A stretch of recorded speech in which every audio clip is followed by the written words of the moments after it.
가끔 우리 삶이 좀 획일적이고 반복적인 삶을 이렇게 살다 보면은 어디론가 훌쩍 떠나고 싶다, 도망가고 싶다, 지금 내 모습을 좀 벗어나고 싶다, 이런 생각 해보셨을 겁니다. 왜 그런 생각이 들까요? 불만족스럽기 때문에 그렇습니다. 자꾸 이제 한번 생각을 해보세요. 자꾸 과거를 생각하게 하는 경우가 있어요. 그러니까 내가 초등학교 다닐 땐 이랬는데, 중학교 다녔을 땐 이랬는데, 뭐 대학 시절은 이랬었는데, 그러면서 그때를 자꾸 연상한다는 것은 현재가 불만족스럽다는 얘기라고 합니다. 심리학적으로. 왜냐하면 정말로 내 삶이 즐겁고 긍정적이고 뭔가 뭐 들떠있는 삶이라면은 과거는 거의 안 보인다고 해요. 뭐를 보이냐면 미래가 보인다고 해요. 그러니까 미래에 대해서 여러분 많이 생각하고 있습니까? 앞으로 난 이렇게 될 거야, 이렇게 할 거야. 아니면 과거에 내가 이랬는데 이걸 생각하세요? 과거를 떠올리는 것도 중요하지만 과하게 떠올리는 것은 그거는 심리적인 스트레스가 강할 때라고 합니다. 아무튼 우리 마음이 그런 거예요. 마음이.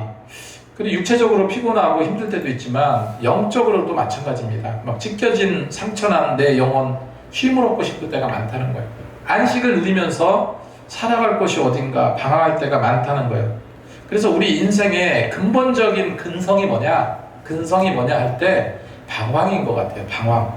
도망치려고 애쓰지 마시고 여러분 주님께 도망치시기 바랍니다. 주님은 나의 도피처가 되십니다. 그래서 우리가 찬양도 있지만 주 날개 밑 내가 편안히 쉬네 밤 깊고 비바람 불어쳐도 아버지께서 날 지켜주시니 거기서 평안히 쉬리로다. 날 지켜주시는 아버지의 그 평안을 누렸으면 좋겠습니다. 오늘 본문이 이제 도피처, 나의 피난처.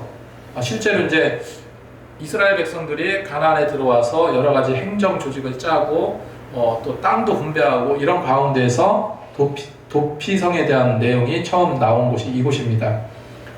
만약에 이제 우발적으로 내가 사람을 죽였어요. 막 말다툼하다가 너 왜 그래? 그러고 탁 밀쳤는데 얘가 뒤로 벌러덩 넘어가서 무슨 돌뿌리 같은데 머리를 찧었다. 그래서 보니까 죽어있어.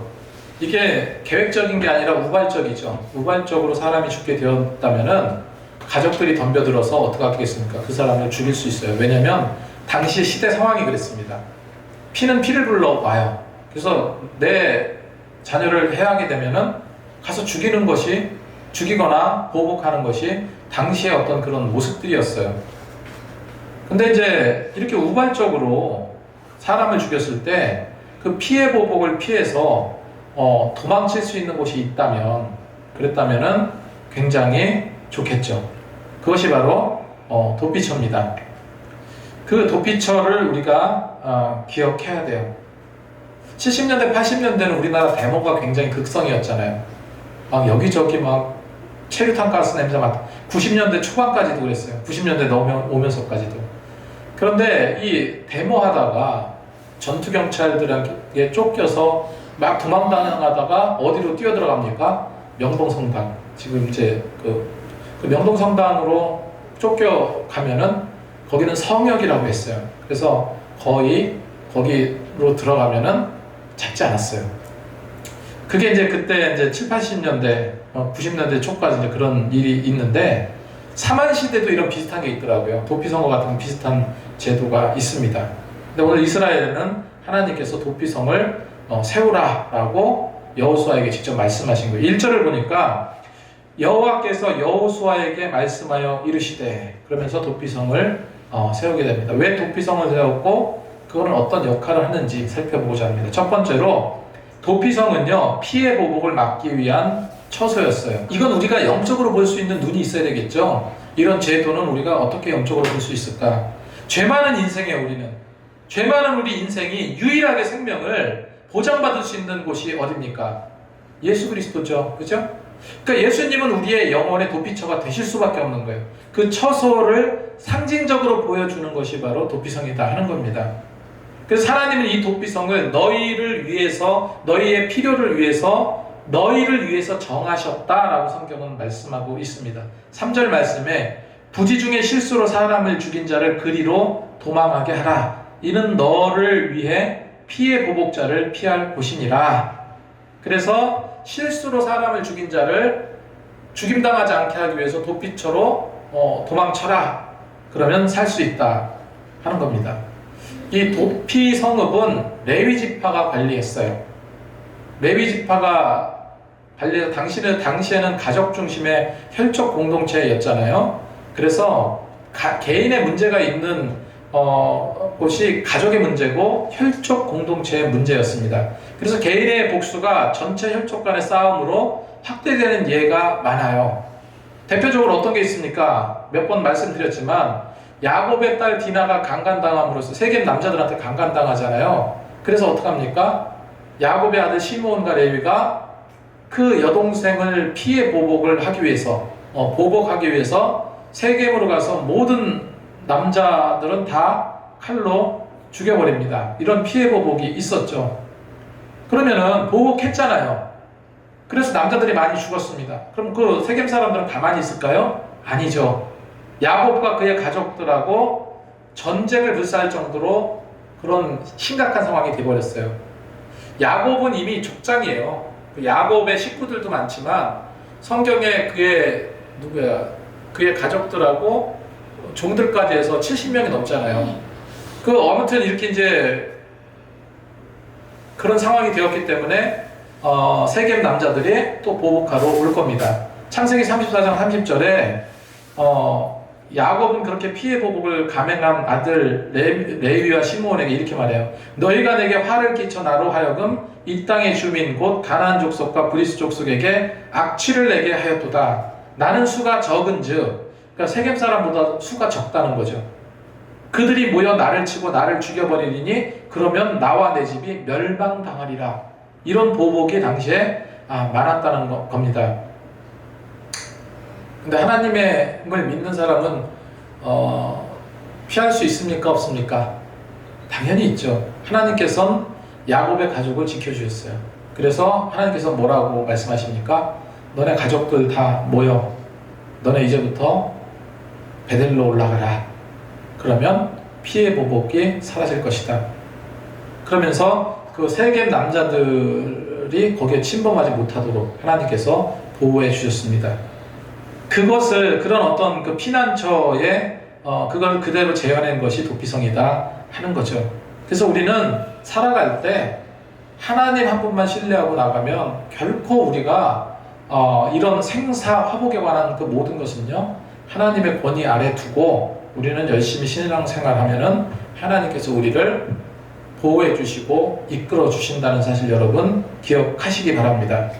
그래서 아까 말씀드린 것처럼 나는 왜 안 돼? 나는 되는 일이 없어. 뭐 이렇게 속 썩지 마시고 믿고 나가라는 겁니다. 그리고 원망할 게 있으면 하나님께 그냥 원망하세요. 하나님 왜 지켜주신다고 하시면서 왜 이렇게 어렵게 하십니까? 하소연하면은 하나님께서 답변이라도 해주시겠죠. 그죠? 그건 이래서 이런 거다. 여러분 이렇게 좀 민감한 신앙생활 했으면 좋겠습니다. 시편 기자도 답답함을 이렇게 표현했어요. 시편 22장 1절 2절에 하나님께 막 따진 거죠. 내 하나님이여 내 하나님이여 어찌 나를 버리셨나이까? 어찌 나를 멀리하여 돕지 아니하시며 내 신음소리를 듣지 아니하시나이까? 내 하나님이여 내가 낮에도 부르짖고 밤에도 잠잠하지 아니하오나 응답하지 아니하시나이다. 그러니까 하나님께서 응답을 주셔야 되는데 응답이 없어. 너무 답답해. 하나님 나 버리셨습니까? 이런 시도 쓰잖아요. 이런 기도문도 쓰잖아요. 여러분 하나님은 듣고 계십니다. 내 모든 것을 다 알고 계시는 분이에요. 그래서 믿고 나가잖아요. 두 번째로 도피성은 숨을 권리와 숨겨줄 의무가 있습니다. 그래서 우리가 살아가면서 말씀이 힘이 될 때가 많잖아요. 우리가 시편 46편 1절 3절 보니까 하나님은 우리의 피난처시여 힘이시니 환난 중에 만날 큰 도움이시라. 땅이 변하든지 산이 흔들려서 바닷가 가운데 빠지든지 바닷물이 솟아나 뛰놀든지 그것이 넘침으로 산이 흔들릴지라도 우리는 두려워하지 아니하리로다. 이런 마음 상태를 유지하시기 바랍니다. 자, 이 부지 중에 사람을 죽인 자가 도피성에 도착하면 어떻게 행동하고 어떻게 관리했는가? 이렇게 기록에 나와 있는데, 부지 중에 사람을 죽였을 때 도피성 들어가는 입구의 문어기에서 장로들에게 뭐 문을 두드리겠죠? 그러면서 뭐라고 이야기하냐면은 귓속말로 이야기하는, 귓속말로. 사건을 이야기하면 누가 들으면 안 되니까 귓속말로 말해라. 4절 말씀에 이 성읍들 중에 하나는 도피하는 자는 그 성읍에 들어가는 문 어귀에 서서 그 성읍의 장로의 귀에 자기의 사건을 말할 것이요. 이렇게 하고 있습니다. 그래서 오직 한 사람, 그 성읍을 지키는 장로들에게 누구도 듣지 못하도록 자신의 말로 장로들에게 이야기하라는 겁니다. 그렇게 이야기해서 자기의 위급한 상황을 알리라는 거예요. 말 한마디가 천냥빚을 갚기도 하고 그 다음에 말 한마디가 잘못 소문나서 이게 눈덩이처럼 나빠질 수도 있다는 겁니다. 아무리 피해 보복자, 그래서 이제 살인자를 보호해주면, 부지 중에 살인한 자를 보호해주면은 피해 보복자가 그 뒤를 따라온다 할지라도 내주지 않는다는 겁니다. 왜냐면 장로들은 어떤 의무가 있냐면, 자, 아까 문 어귀에서 이렇게 뭐 이런 일 있습니까? 나 좀 도와주세요. 어떤 의무가 있는 겁니까? 말할 의무가 있는 거예요. 그렇죠? 그 다음에 숨겨줄 의무가 있는 거예요. 장로들은 뭡니까? 장로는 그 사람을 숨겨줄 의무가 있는 거죠. 5절 말씀에 피해 보복자가 그 뒤를 따라온다 할지라도 그들은 그 살인자 손에 내주지 말지니 이는 본래 미워함이 없이 부지 중에 그 이웃을 죽였음이라 기록하고 있습니다. 근데 여러분 여기서 오해하지 말 게 있습니다. 자, 부지 중에 사람을 죽여서 숨겨줬어요. 숨겨줬는데 이게 죄를, 그 사람이 살인죄를 덮어주자고 숨겨준 게 아닙니다. 뭐냐면은 그 죄를 무조건 포용해주기 위해서 감싸주는 것이 아니라 그는 분명 사람 죽였어요.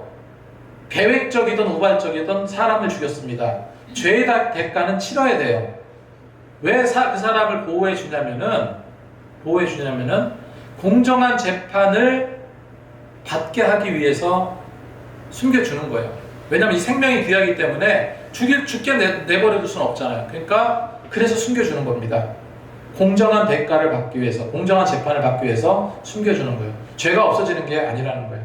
자, 세 번째로 도피성은 이처럼 공정한 재판을 위해서 피해자의 생명을 보호해주는 제도라는 거예요. 자, 6절 말씀에 그 살인자는 회중 앞에 서서 재판받을기까지 또는 그 당시 대제사장이 죽기까지 그 성읍에 거주하다가 그 후에 그 살인자는 그 성읍 곧 자기가 도망하여 나온 자기 성읍 자기 집으로 돌아갈지니라 하라 하시니라. 이렇게 기록하고 있습니다. 우리 인간에게는 죄가 있습니다. 하나님께서 우리 죄를 공정하게 판단하지 않으시고 눈을 감아 주신 거예요, 사실은. 그래서 로마서에 보면 인간의 죄의 결과가 나오죠. 우리 인간의 죄의 결과는 뭡니까? 죄의 판결은 사망이다라고 성경은 사형 선고를 했어요. 그러니까 우리가 사형 선고 당한 자들이에요. 죄로 인해서 이미 너네들은 죽은 목숨이야. 사형이 근데 어떻게 됩니까? 집행하지 않고 지옥으로 떨어뜨리지 않고 어떻게 해요? 사형이 유보된 거라고 생각할 수 있습니다. 그런데 유보된 것도 아니에요. 뭐냐면은 유보되거나 감형되거나 우리를 풀어주신 것도 아니고 그 사망이라는 죄는 하나님께서 집행하셨는데, 그 사형죄는 하나님께서 집행하셨는데 예수님께서 내 모든 죄를 뽑아가시고 모든 죄를 뒤집어쓰고 대신 죽은 겁니다. 근데 그런데 예수님께서 고통스럽지 않게 십자가 달리셨습니까? 아니죠. 온통 피범벅이 되시고 옆구리에 피가 다 쏟아지고 나중에 물까지 흘러나왔다라고 기록하고 있잖아요. 처절한 고통 가운데서 죽으셨습니다. 무려 6시간 동안에 그 고통을 감내하셨어요. 이건 무엇을 말합니까? 예수님께서 우리의 죄를 판결받고 사형당하신 거예요. 그래서 하나님의 능력으로 우리 육체를 회생시켜 주신 겁니다. 그래서 죄의 대가는 공정하게 치러야 된다. 그것이 바로 도피성이 공정한 재판을 위한 어떤 그 보호처다라는 거죠. 자, 네 번째로 도피성은 가깝습니다. 도피성은 언제나 하루길로 갈 수 있는 거리에 위치해 있어요. 만약에 도피성이 우리나라로 딱 이렇게 얘기하면 저쪽 제주도에 있는데 저쪽 어디였죠? 저 백두산 그 높이까지 하면 너무 멀잖아요. 그렇기 때문에 이스라엘이라는 나라가 이렇게 있으면 그 나라 중심을 기준으로 해서 동서남북에 이렇게 동그랗게 그렇게 나눠져 있어요. 총 6개로 나눠져 있습니다. 그래서 오늘 이제 성경에 나오는 대로 게데스, 세겜, 헤브론, 요단 동부, 골란, 바셀, 길앗, 라모임 등으로 이 도피처가 나눠져 있다는 겁니다. 그래서 가나안 어느 지역에서라도 이 도피성은 하루길에 달려갈 수 있는 길, 그렇게 근접된 길로 도피성을 뒀다는 거예요. 9절 말씀 보니까 이는 곧 이스라엘 모든 자손과 그들 중 거류하는 거민들을 위하여 선정된 성읍으로 누구든지 부지 중에 살인한 자가 그리로 도망하여 그가 회중 앞에 설 때까지 피보복자 손에 죽지 아니하게 하기 위함이라. 이렇게 기록을 하고 있습니다. 자, 그래서 우리는 영적으로 지금 생각해야 되죠. 이런 도피 제도가 있는데 구약은 항상 신약의 그림자죠. 이건 우리가 영적으로 봐야 되고, 우리가 도망해야 될 도피성은 오직 예수 그리스도 안에 있다는 사실만 우리가 확실하게 기억하면 되겠습니다. 말씀을 정리할게요. 도피성은 피해보복을 막기 위한 처소였습니다. 기억하시죠? 도피성은 숨을 권리와 숨겨줄 의무가 있습니다. 그리고 도피성은 공정한 재판을 위해서 피의자의 보복, 피의자의 생명을 보호해주는 그런 제도입니다. 그리고 도피성은 가까워요. 언제나 하루길로 달려갈 수 있는 거리에 위치해 있습니다. 우리 교회 가깝습니까? 뭡니까? 가깝죠? 그죠? 여기서 저기 평택이나 뭐 안성이나 뭐 이런 지역에서 오는 사람 없잖아요. 다 주변이잖아. 아무리 멀어도 1시간 내에 올 수 있는 그런 거리입니다. 아주 가까운 곳이에요. 여기는 뭡니까? 내 영혼의 도피처입니다. 그렇게 믿으시고 더욱더 예수 그리스도만 의지하고 나갈 수 있는 저와 여러분이 되시기 바랍니다.